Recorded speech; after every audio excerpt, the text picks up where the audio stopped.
welcome to the second of the series on new media and civic art. This was a project to sort of explore this area, which is constantly changing. It's a dynamic area. And civic art has the potential to transcend barriers that prose and journalism and so forth can't transcend. It moves across all these realms and barriers. So this was part of the premise for this project. But it so happens that CMSW and ACT share this area of interest.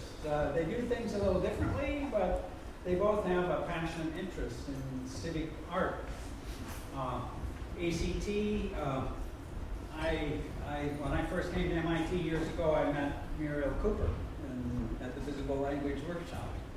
And I remember her work very well.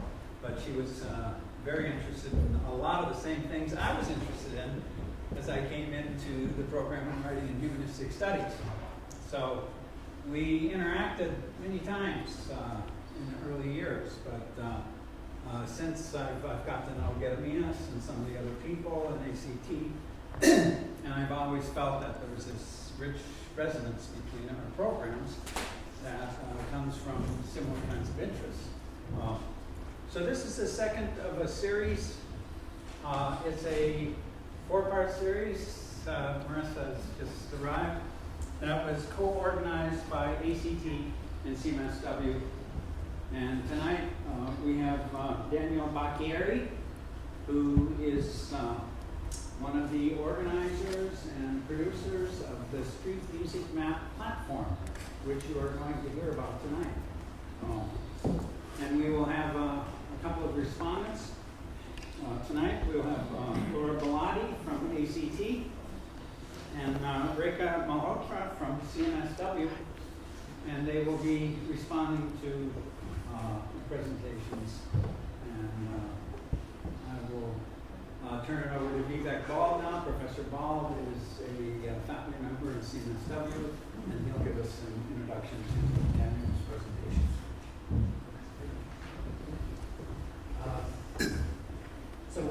First, I just wanted to thank Jim and Marissa for their vision in putting together this series. It's really just produced a new kind of center of energy, excitement from within. We're lucky to have sort of embedded within the CMS Colloquium series, which is kind of generating its own energy. So it's really wonderful, and many thanks to both for making this happen. Daniel Bacchieri is an award-winning Brazilian journalist, documentary filmmaker, and collaborative web developer and curator. Today we'll have a chance to hear about and experience his inspiring Street Music Map platform, which has been widely praised for its curation of street performers from across the world. Combining a documentarian's vision with a transcultural appreciation of the public art of vernacular musicians, the Street Music Map collaborators are exploring the creative possibilities of collective storytelling through performance.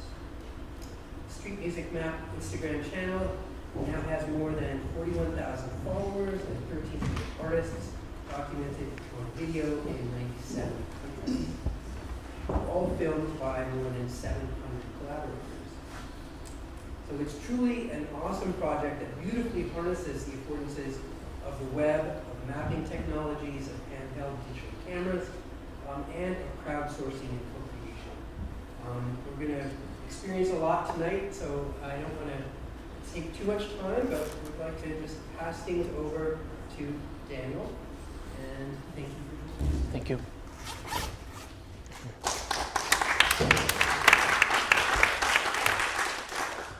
Hello, everyone. I want to thank you, Professor Jim, for the invitation. It's a really honor to be here, and really happy to share my research on street music with you guys. And to start, I would like to rewind 20 years and to show a little bit of my background as a journalist and I'm the guy with the wannabe Watergate guy there, you know. And that was in 1998, my journalism class. And I start as a reporter and a producer. And I always try to cover entertainment, culture, and sports. And my passion on music.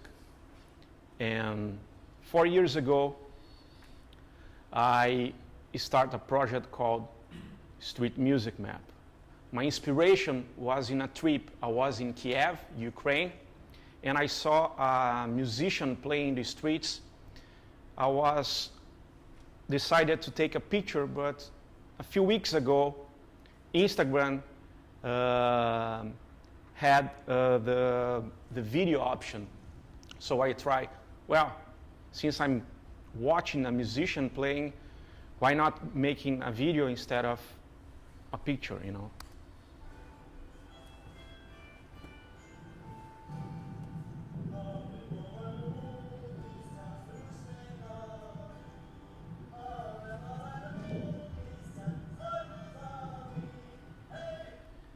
And then, that was my first video about street musicians that I post on my personal account. After that trip to Ukraine, I moved from Porto Alegre, in the south of Brazil, to São Paulo. And since 2013, I live nearby a subway station that usually features a lot of street musicians around Avenida Paulista, Paulista Avenue. And then I start to make a couple of videos and uploading on my personal Instagram account. So that time, that moment, the project was Street Microdocs. That was the name, and it was about pictures and videos about street musicians. I went to get some lunch. I spoke with a great friend of mine called Max Laux. I showed him about this series of street musicians that I was building on my personal account, and he told me just one single thing. Why don't you open an official account to this series? Don't upload on your personal one. Build your own channel about street music. And then I built Street Music Map as the official Instagram account in late January 2014. Since then, more than 1,400 street musicians are already geolocated on Street Music Map. And we do have more than 41,000 followers on Instagram. The first official post on Street Music Map was in January 2014, filmed at Paulista Avenue.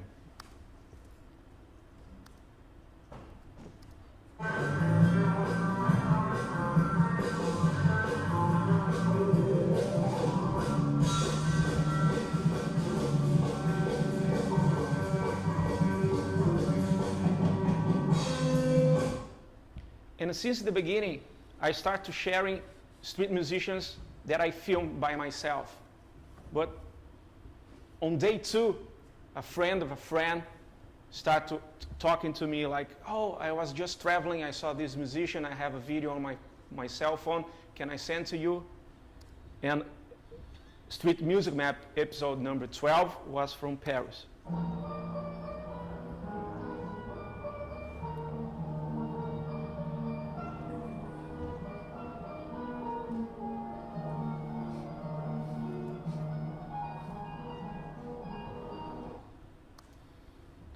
And then I start to realize that Street Music Map goes beyond music, you know, because I had the feedback, and the coincidence, the person who gave me this feedback, she's from Boston, and I talked to her today, but she has to work, she couldn't come here, but the feedback that she gave me was, I was sharing several videos from different street musicians from several African countries.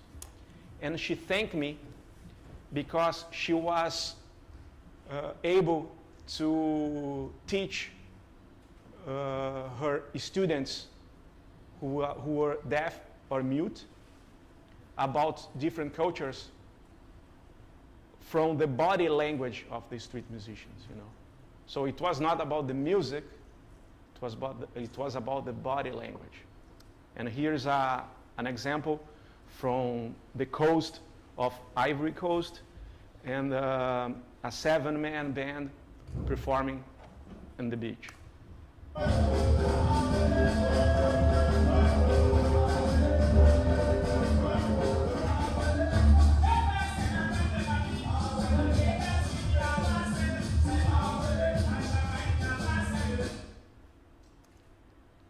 And today, here's the street music map right now. You know, I update on a daily basis, and the step 1 was sharing the content on Instagram. Step 2 was geolocate the videos on Google Maps. And this geolocation I do by myself manually, so I can get an accurate position of the performance, you know. Sometimes I don't know where the musician actually played, and I try to figure out as a detective in the picture, you know. I saw there was a guy playing in San Francisco, and I saw there was a phone number on the back. I copy-paste the phone number on Google search, and I realized, oh, he was playing in front of this store that has this number. You know. Then I put it, I geolocated. And few numbers we have right now. We do have 1,409 videos. There is a lot of street musicians from Brazil, US, UK, Italy, Germany, and France. And until now, 97 countries are already represented into the map. When you talk about cities, there is São Paulo, New York, London, Rio, Austin, and Paris. And Austin owns a lot to South by Southwest. That's the moment where the musicians go to the streets in Austin and go out from the venues, you know. And then I realized to identify some geographic patterns relating music and avenues and subways. So if you take New York City, it's all about subway stations, public squares, and parks when it's not cold. London, the same. Paris, as well. So we do have a pattern in these big cities with a healthy public system of transportation. And in New York, we do have the MTA Music, it's an organization from the subway. In London, we do have the Busking London program that's related to the mayor of London. And in Paris, it's the organization related to the subway as well. If you take São Paulo, for example, Istanbul, and Melbourne, we do have these large avenues, business commercial districts, that's where the musicians, the street musicians, feel more comfortable to play, you know. So there is a new pattern you can see in these 3 big cities around the world. There is an example of Rio de Janeiro, New Orleans, and Los Angeles. It's about the specific regions, you know. Rio de Janeiro, it's south side, it's by the beach and downtown. If you go to New Orleans, it's about the French district. If you go to LA, it's about Santa Monica Pier and Santa Monica Promenade. And you see, when you don't have a powerful subway system, you need to go where people are passing by, right? So you take these examples that's by the beach, or this unique example of New Orleans, that there's this entire city and this beautiful neighborhood that's all about music. we have about Boston, I start to geolocate musicians in Boston, and we can realize that Harvard Square, Boston Common, and the subway stations, you can see a lot of street musicians in Boston and Cambridge. Here's a number that I need to share because this number demands a whole symposium about it. We have 1,409 videos geolocated around the planet. This represents only 10% of female artists. This is surreal. This is bizarre. And I thought, this number, well, this is just like a sample, you know. I don't have the whole planet in the map. But when I go outside and when I share this number with expertise on music and street music and culture, the feedback that I have is like, yeah, it's pretty much this. Maybe it's not 10, maybe it's 15, but if it's not 50-50, something is really wrong, you know. So, and I start to realize, you know, like I was playing with my Excel, you know, like, let's see which more information I can get from here. Let's do the male and female stats, you know. And then I realize, that's not good. Besides the street music map featuring street musicians in each pin, I started to identify street music festivals. And there's two big sources here that I'd like to share. Is a site called Busking Central and a project called the Busking Project. And we do have at least 176 events around the planet about street music. And you see that Europe and North America illustrates a lot. And when you talk about countries, there is Australia, well represented.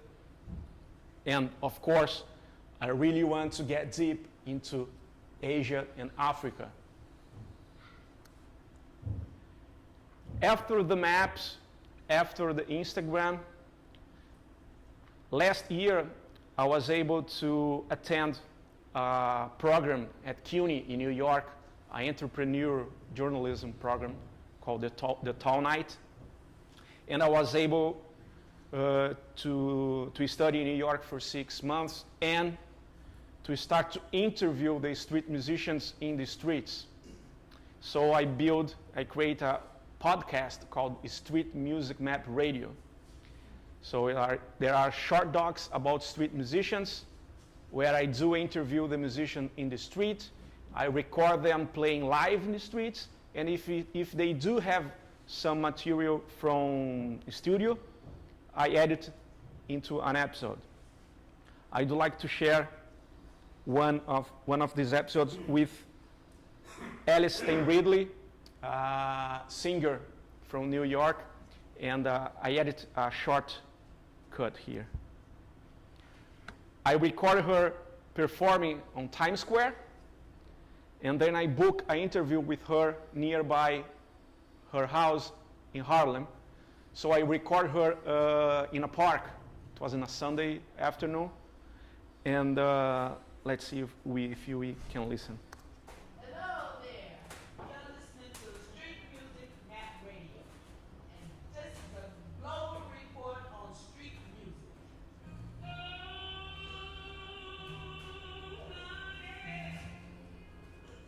She's singing in Times Square.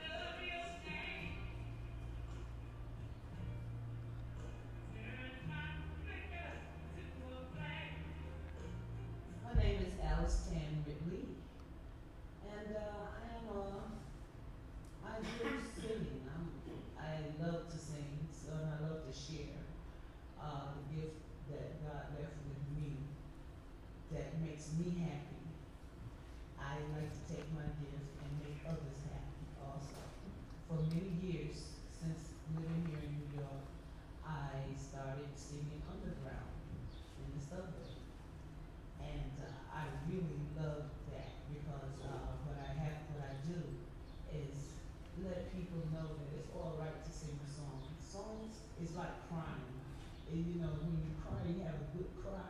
And after that good cry, everything is over. You're solid again. You're moving on. That's how a song is too. Songs help you to remember how you were 4 or 5 years ago and how you are today. You know, so I think it's something that can benefit me and also benefit the listeners. Well, happiness is when you're really feeling good with somebody. Yeah. Ain't nothing wrong. She's singing a cappella in Harlem.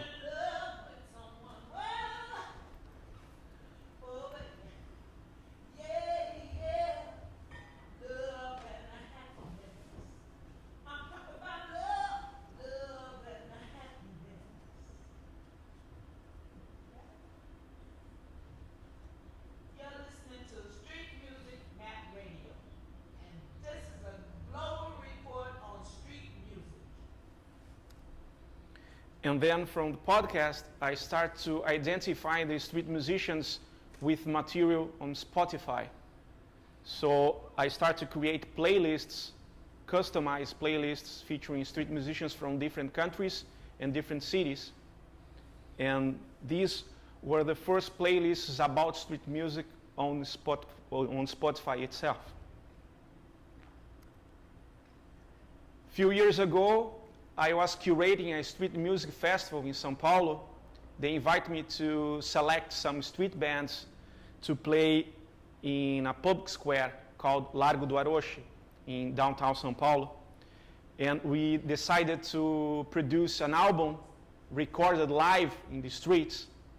So there was a street music festival and we were recording the performance live, and each band, we recorded 9 bands, and I would like to show one of the live cuts here.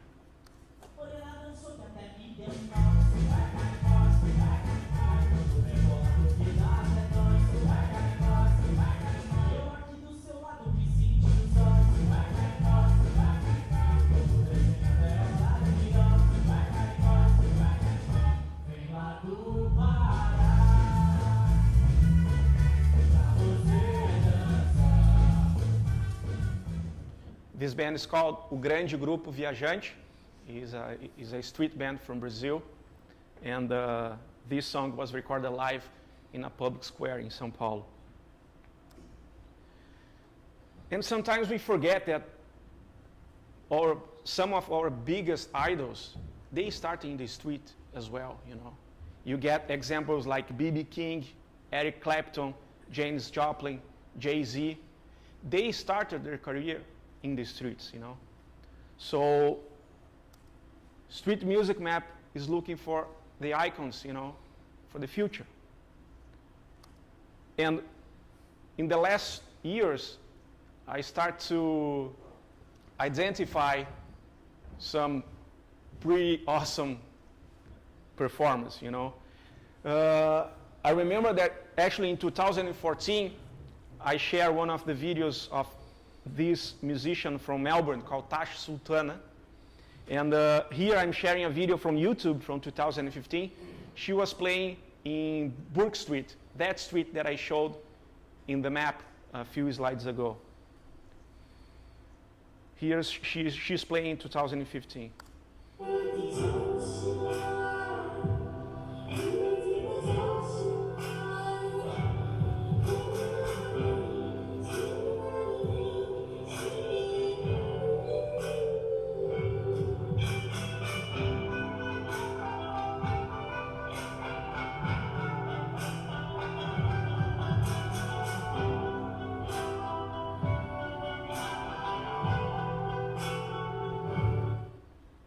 And here she's playing Lollapalooza 2018.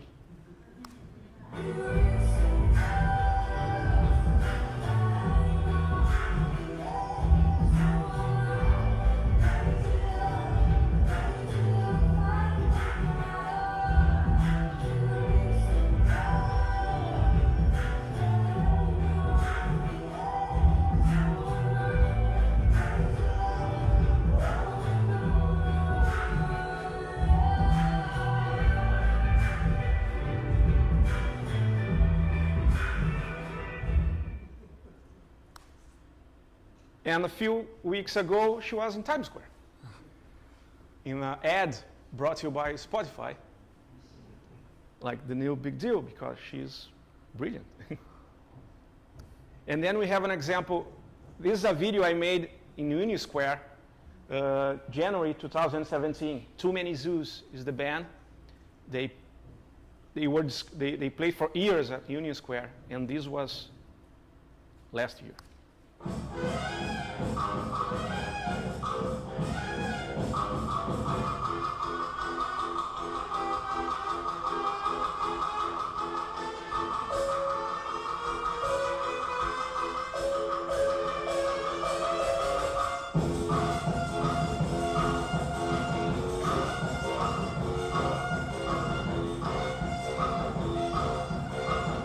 And then, a few months after, they produce a music video, an official one.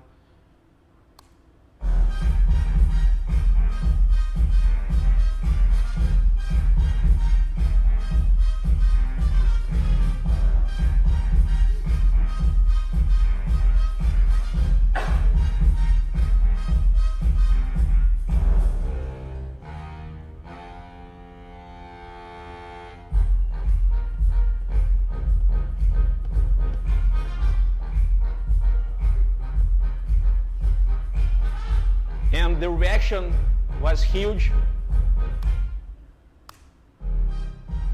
And Google really liked them as well.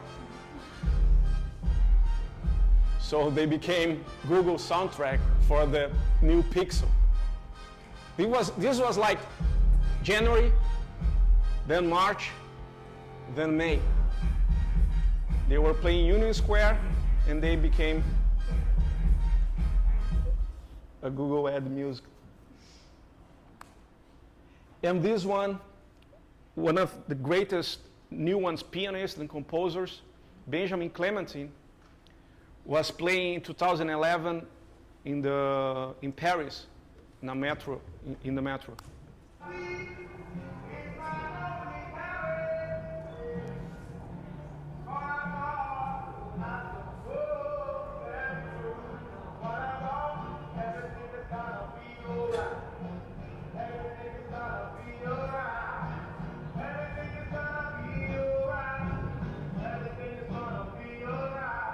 And then he went to Jools Holland on BBC on 2013, and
And he was discovered by a headhunter, who saw him playing Bob Marley cover in Paris, and he got called to return to UK.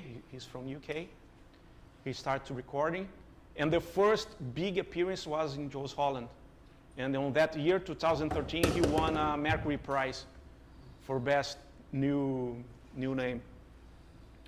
About the next steps on Street Music Map, one goal is to develop the map, putting more features.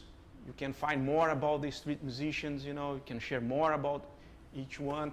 You can get musicians and fans connected wherever they are, And if you have a motto, it's global audience to local artists. And one of my dreams is to produce a 24-hour street music map festival, a live streaming concert from 24 cities in 20 countries, one lineup per hour, one per city, going full circle around the planet, you know. We can mix streaming, we can mix smartphones, we can use social network in the best way possible, and you can build an audience wherever you are, being an artist wherever you play.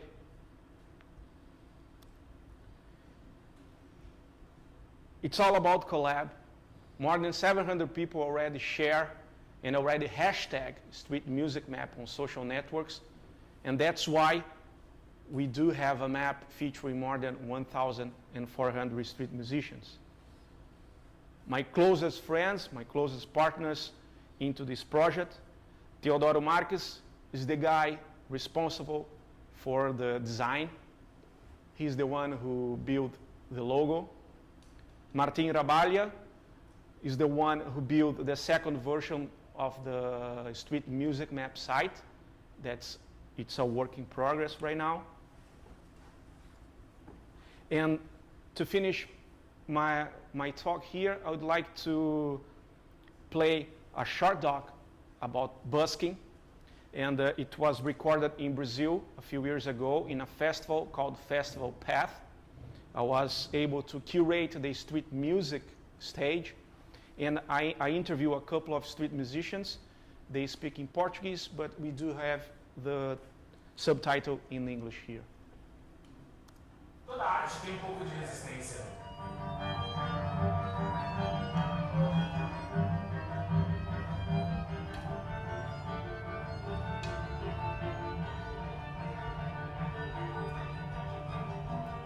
Mas a arte de rua, por ser feita fora de qualquer padrão, ela é mais resistente um pouco que as outras, talvez. A rua é liberdade. A rua é liberdade musical. Mas você, você toca o que você quiser, você toca na hora que você quiser.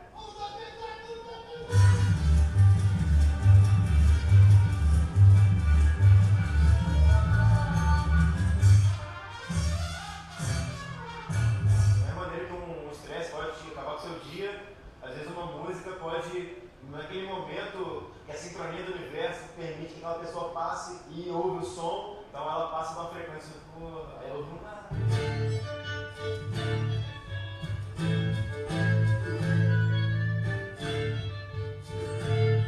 Quando a gente tocou na rua pela primeira vez, a surpresa mesmo foi uma roda de gente ficar em volta do som para ver, para ouvir, né?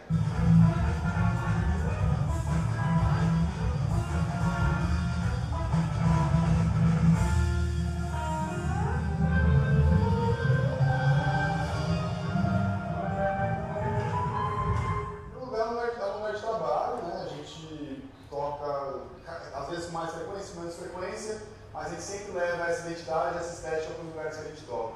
Pra gente, começou com uma puta diversão, aí o negócio ficando um pouco mais sério. Aí a gente mistura também a diversão com a seriedade, né, cara? Então trabalho, assim, a rua é mais um espaço para mim desse trabalho. Trabalhando com o evento na rua, você divulga a coisa naturalmente. Ontem surgem uns contatos que dá pedal para um monte de eventos pra gente fazer.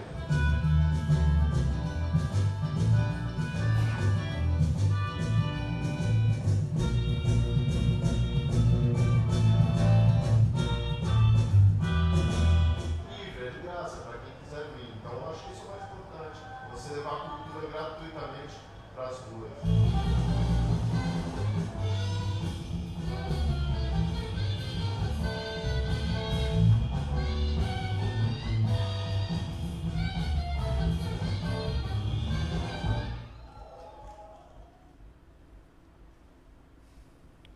Thank you very much.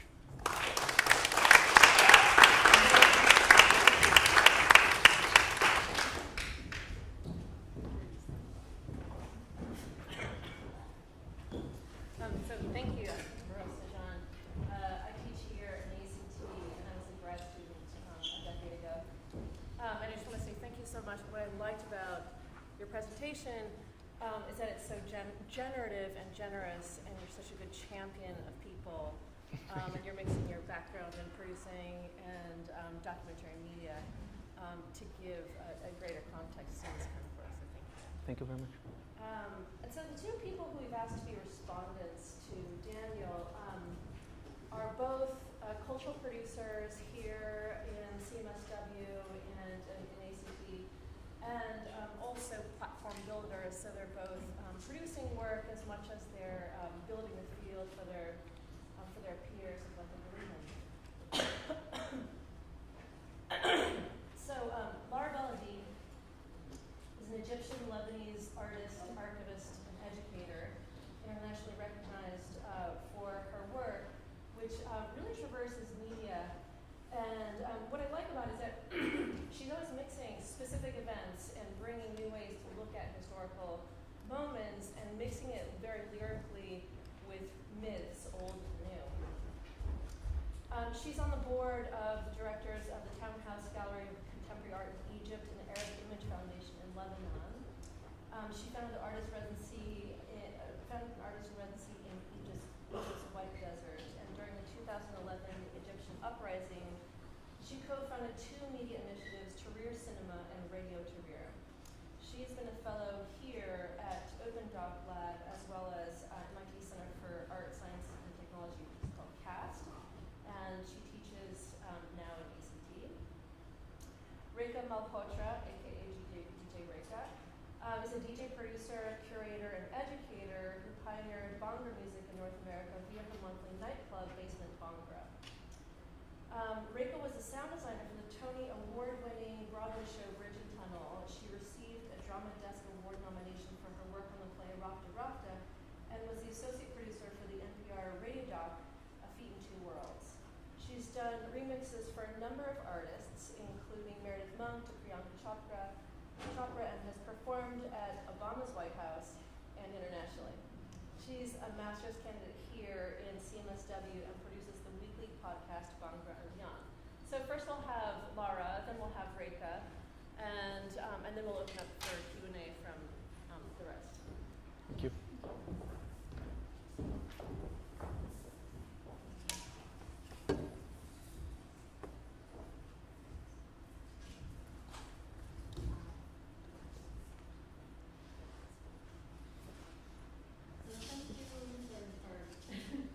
Thank you, Marisa and Jim, for asking me to be Daniel's respondent.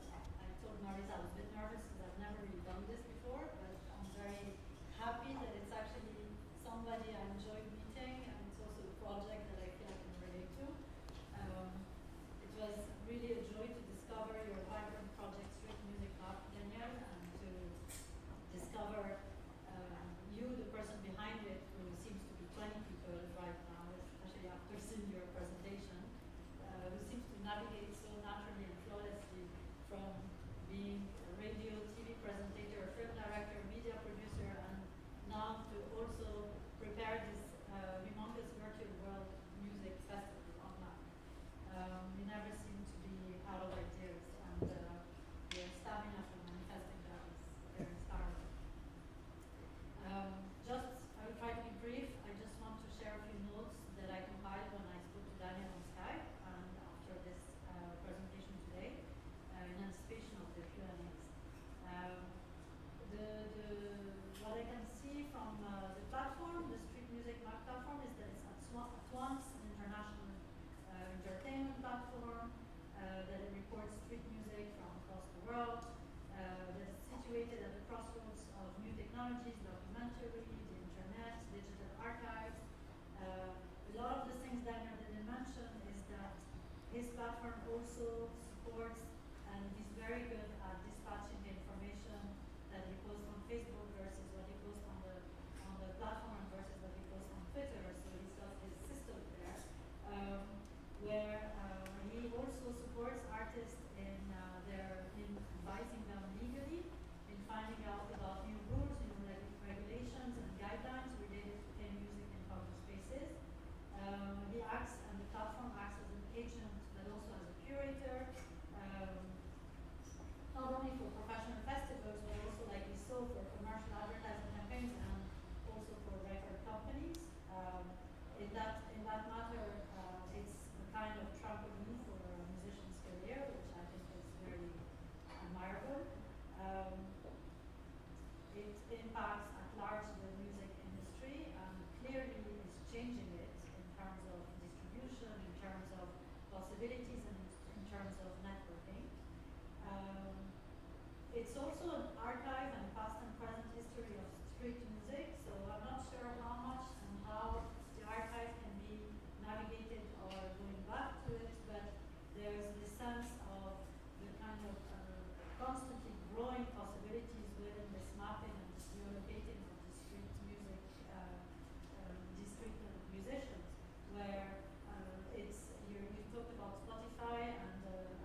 all these beautiful terms that are really about the ingredients that make possible an interactive, documentary, community-based civic media online project successful. And you, from a grassroots perspective and the place, you seem to have done this so naturally and so elegantly. So, of course, the content is super inspiring and interesting and diverse, which is always wonderful. And also the global aspects to the use of social media, of course, is cross-cultural and cuts through differences, social classes, and belief. It connects people without imposing ideology. It grows ongoingly in an organic fashion. So it seems you've started as a knee-jerk reaction to something you saw in Kiev, and then it becomes more and more articulated and methodologically organized. So that's always wonderful to watch. And of course, it's impactful not only for the music industry but also socially, as it acts virtually, but also on the ground as an informative, legal, and educational tool.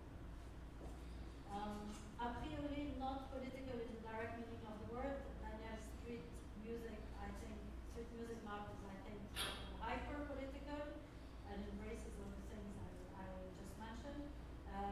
Music is possibly the form of art most associated with celebration. Playing music is one of the first things we do when we feel free or we feel freed or we've just been freed. I remember in Tahrir Square and around its arteries when they were filled with people celebrating Egyptian President Mubarak was toppled in 2011, how many people were covering the streets. I was deambulating one night in downtown Cairo, and besides being totally transfused, like everyone else, by joy and the energy of the streets, I kept thinking this must be how it feels to go to the Carnival of Rio, which I've never yet been. Every 20 meters there were small groups of people, children, women, men, old, young. I mean, everybody was out and gathered, playing music, dancing, and singing. And it kind of hit me, especially, not necessarily in that moment, but especially in talking to you and seeing what you're doing with this platform, it really hit me how this very, very extremely fragile moment that we experienced, in which Cairo had never been so alive, that it was really unprecedented moment in the history of Egypt, and of how the city was being inhabited by its people, and how much hope was contagious at that point. Beyond the obvious cliché of the Carnival of Rio, and in spite of having been too short-lived, the street music in Cairo in that night was clearly functioning as a barometer for freedom. Where there are street musicians and street music, there is freedom of speech. Thank you for showing us. Transcending the entertaining and lively aspect of the street music math project, ultimately freedom is an intrinsic part of Daniel Bacchieri's multi-purpose octopus project, to use your words. And to conclude, I just want to talk about or recall Fela Kuti.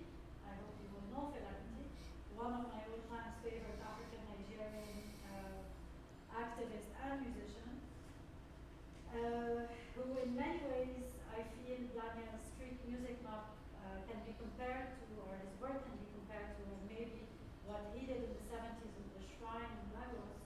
You in a way are doing now with this virtual platform, online street, which you showed us tonight.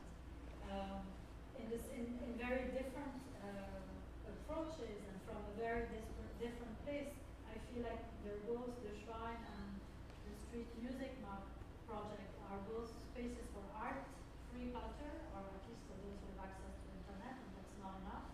A space for free speech, a space in which music is a weapon. The title of the documentary I highly recommend you watch online on Fela Kuti, and especially for resistance in the face of oppressive regimes. So to linger a little bit more in Africa and to really close now, I would like to send a thought for the future freedom of the people living under dictatorships, and my experience did, so I've chosen a little clip from your platform to share with you.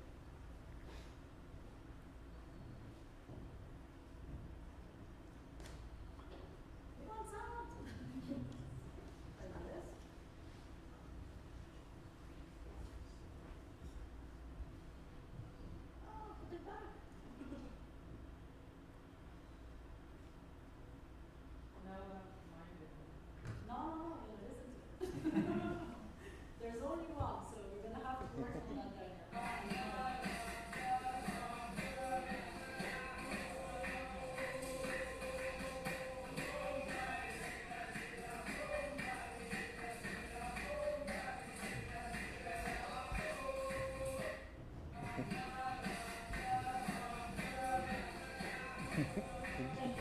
Thank you. Thank you. I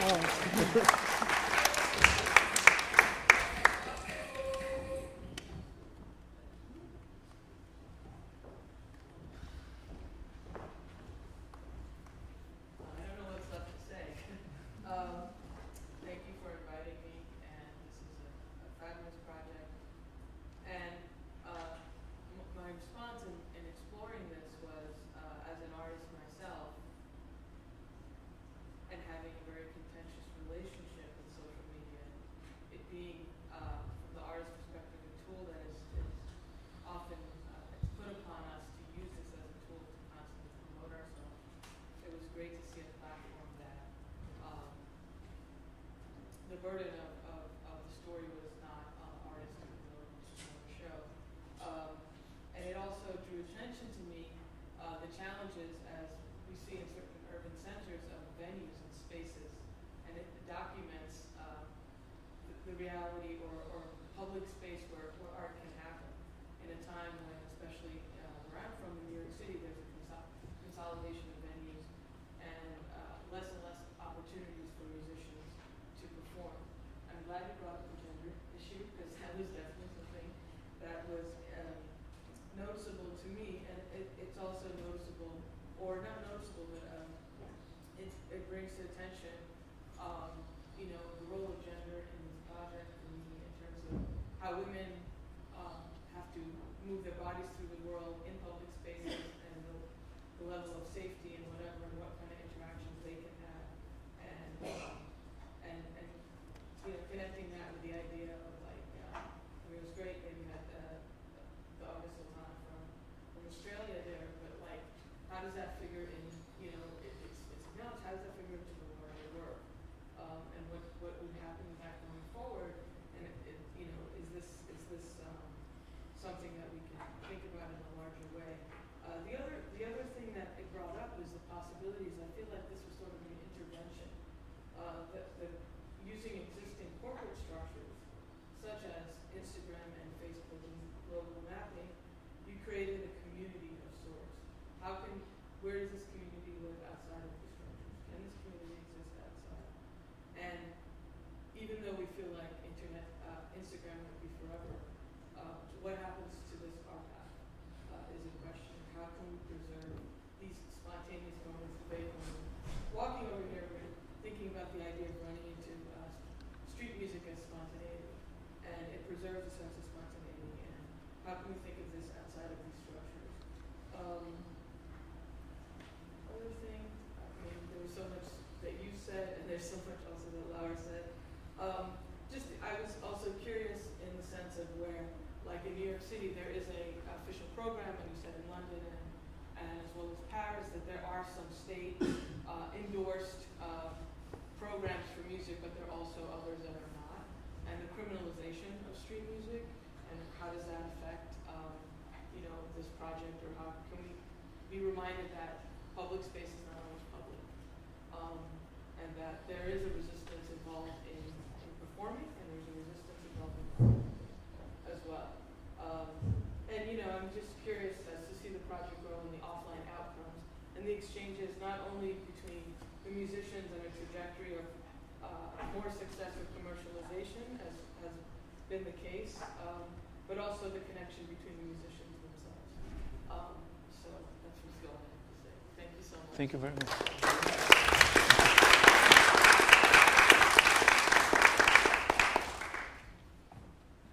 Questions? Well, I don't know. Oh, yeah. So, guys, feel free. Yep. Thank you for sharing this great project with us, Danielle. I have two questions. So I was curious first about your interaction with the artists. Whenever you'd approach them, in order to keep that sense of spontaneity, how would you tell about your project, how you would approach them in real life? I do a lot of body language to not interrupt the act, So, of course, if you are in the streets, nowadays, a lot of people are filming, right? So there is something that I do since day one, even though I know that a lot of people don't ask to start filming, I do. And that's make all the difference. It's not like you can be playing the drums and I get, and then he knows, he knows that I exist, you know, that I'm not I'm not in the circus, you know, I'm not in the zoo, you know. And my second question is, for the street you showed in São Paulo, Mhm. you know that street is of great sort of privilege, and people who live or commute in those areas are usually people of part of the elite. So I'm wondering if you had a chance to map out people or artists who were playing communities such as favelas or other minority communities in the city of São Paulo. Yeah, there's Paraisópolis in São Paulo. It's a peripheral part of São Paulo, but really strong culturally. So there are some bands that play in Paulista that they also play in the peripheral area. But that's true. It's in São Paulo we do have. It's highly concentrated in one big avenue, and there is a lack of street music scene in other areas, you know, or not. The media doesn't go there, you know. You're right. I wonder, how do you find those artists? Is there a way for the artists to participate in your project? How do I find? Yeah. I find, if I have the chance to travel, I reach the musician in the street and I ask them to record, and I film and I share. But I do a lot of digital research. So if I find a street musician with a material on Instagram or YouTube, I don't just share right away. I get in touch with the musician, I ask them if I can share, or I ask the person who filmed. So I try to credit everybody, you know, the filmmaker and the musician. In the beginning, I was not sharing. If I didn't know the name of the musician, I was like, I'm not going to share this. But then I realized that a community was being built, and I start to get help from followers. Like, oh, there is a musician, drummer playing in Paulista. I didn't have the name, and someone commented, hey, I know the guy, his name is this, you know. And then I update the credit, and I start to do this, you know, like a lot of, I do have a lot of help from the followers to build and to upgrade the content. You know. Yeah, have you gotten feedback from artists on Street Music Map, and has that influenced your project in any way? Yeah, I'm glad to say that the feedback is really good, you know. And since once I identify the musicians, I try to follow the social network accounts, you know. So I get updates from everybody, and several times I can see like people communicating, you know, after it was posted on Street Music Map, you know. A producer or a new fan or a band connecting with another band, you know. So there is a 360 communication going on, you know, from offline to online and to offline again, you know.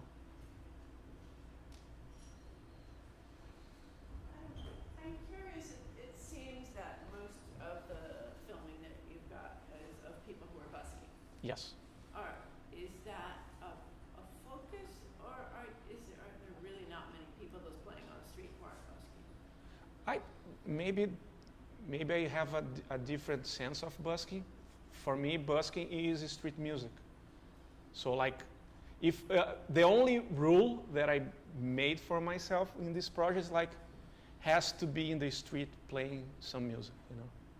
And for example, for instance, during the World Cup in Brazil, 2014, I share a lot of soccer supporters singing in the streets, you know. So there is like British fans singing in the subway in Brazil. There are supporters from Algeria cheering in Algiers, and I caught the moment. So there's this huge party in a public square in Algiers, and I share like, and I put like artists equals Algerian fans after a goal, you know, because they were singing. So like it is about music. I'm not filtering other arts being made on streets, because that was a choice in the beginning. I'm gonna choose this huge filter that's music already. Then that's why it became street music map. And back in the beginning, it was street microdocs.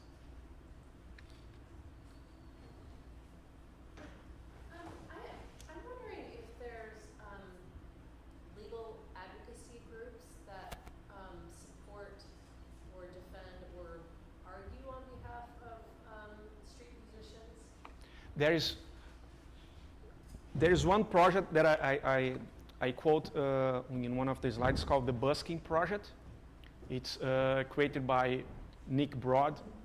He's North American and he lives in Bogota right now. And his Busking Project gathers a lot of street music law guidance, you know. And about laws regarding street music, it's not every country, it's like every little town has a different law about if you can play or if you don't. I get a lot of feedback from street musicians in Europe that someone from Portugal that decided to play in a small town in Italy, and there's like a post, oh man, I just got fined by 100 euros, I didn't know, you know, because that little town, you're not supposed to play in that particular. Is that knowledge being circulated then sort of as a heads up, like don't play there? Yeah, like on Facebook and Twitter, like people try to, hey guys, if you go to this little town, please don't play nearby, you know, the hospital. But yeah, and the tricky part, it's like every town has a different law, but we do have particular sites that are aware about the laws. And there's a festival happening right now in Somerville called Honk Festival, and it's a strict activist festival. They do care a lot about street musicians and about the laws and what you can do and what you can't, you know. Has there been an effect on like city planning? Have you been contacted by people that are trying to figure out how to make better space for? Yeah, in São Paulo there is a group called in São Paulo. It's called Artistas na Rua, and street artists. They do dialogue a lot with the mayor's office in São Paulo, and this thing that it's happening in Paulista Avenue, Avenida Paulista in São Paulo, this is new. This is like from a couple of years ago, maybe 4 or 5 years ago, because 6 years ago you were not able to play in Paulista Avenue without getting fined. You know? So what is the process? Do people submit the videos and you curate them? You take everything? Yep. You put up everything? No. They send, I get a lot of videos. I search a lot and get in touch with the musician, so it happens both ways. And then I film. And of course there's a curation, you know. I am the last filter before sharing. But you know, 'cause sometimes technically the video is not interesting. But on the other hand, the fun part and the charm is about being raw.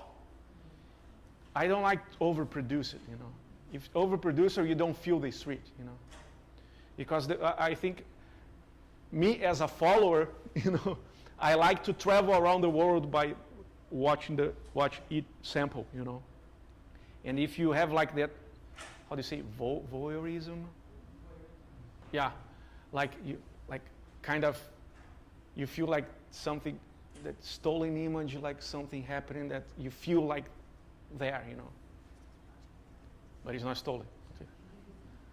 So if an artist from, say, Beijing says, I want my stuff on using that and sends you a video, will you interact with that person? Yeah. And load it? Or Yeah, for sure. Are you in any way advocating or seeking or sending out, do you have any process for trying to generate new material?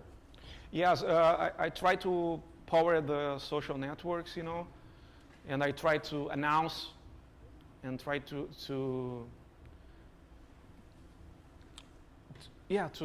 promote the research and the platform in different ways to people, so the musicians can share new material with me, and if they feel like it, they can.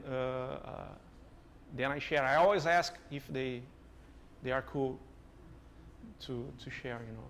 And sometimes that's a fun anecdote, and I'm kind of proud. You know. I just had to turn down one video. It was a cover. There was a couple of singers performing "Kiss" from Prince, and I got an email from Prince's sister. From New Power Generation. She said, you cannot upload a Prince. And I said, really? It's two excellent singers because they love Prince. No, you can't. That was the only one. And, you know, street music map, and, you know, there is no brand attached. So, like, it is open data, you know. But sometimes these things happen. And it was before, and I love Prince, and it was before him passed away, and probably he was one of the big ones that was always searching. My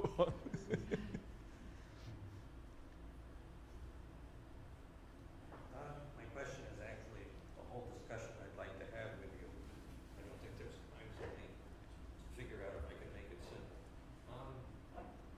We're from the Montreal, so thank you for mentioning rock because we share views of street music that are very similar. And one of the things I really like about the presentation of the whole project is that you posit the street as the place where resistance happens. You posit the street as the place where freedom happens. You posit the street as the place where musicians are able to be who they want to be and have great impact on the people who are there to hear them. But then the moments of celebration are the moments where they get to play Lollapalooza or they get to be in a Google ad. And it seems to me, I mean, do you see it as a problem that definition of success is one that comes from and recreates a star system definition of success? That moment of celebration is precisely the thing that takes them away from everything they're celebrating in the first place. Yeah, that's one of the best bar talks that we can have. And I totally agree. It's this damn duality, you know. It's like, do you sell your soul for the devil or not? You know. And yeah, I agree. I agree. It comes natural. Like, what is glory, right? And getting your getting a link for your thought. One of the most positive feedbacks that I get from street musicians, and for at last but not least, they are musicians. Because sometimes, oh, street musicians, oh, and then musicians. No, it's musicians. It's just a different stage, you know. It's a different platform, but they do the same thing. They are the same thing. And one of the most interesting feedbacks is that people who goes to the street to play because that's where they have the most honest feedback from the audience.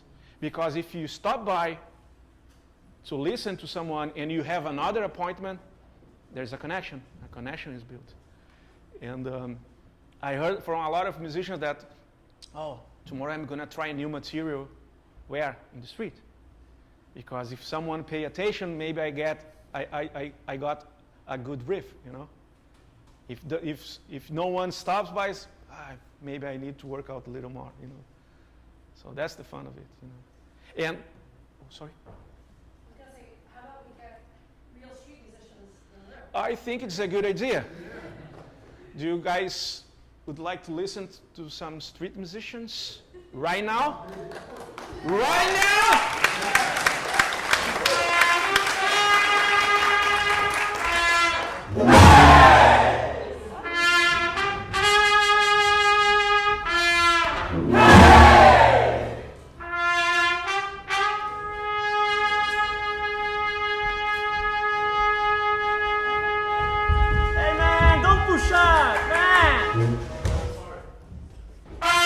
Hey!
wonderful festival. It's a great pleasure for us to stay here. Thank you, Daniel Bacchieri and the Street Music Map.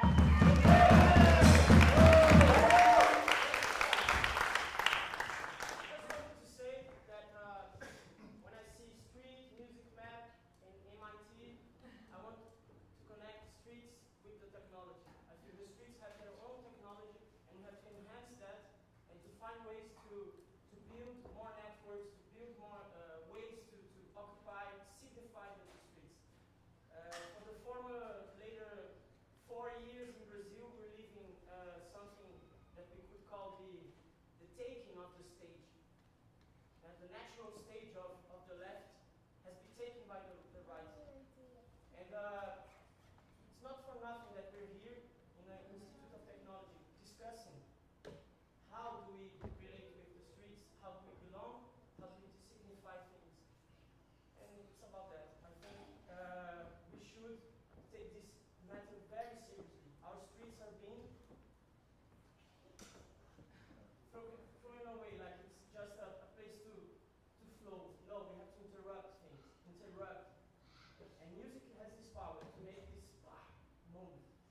So, without any delay, we're going to bring now, this was Joe Evers' Blue, second line, very known to you. We're going to now bring 2 songs of our audition. So please, maestro!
And although we have songs in Spanish, we are a band from Brazil, São Paulo.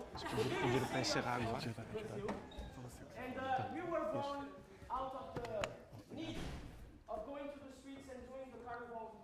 The carnival is an exception. The real carnival. The real carnival The is wild an exception. carnival. It's only 4 days in the year. And then we saw, and we, how to say this, we felt that we needed to continue. And we run so much into the source that is this big movement that you have here in Somerville and the Boston area, that it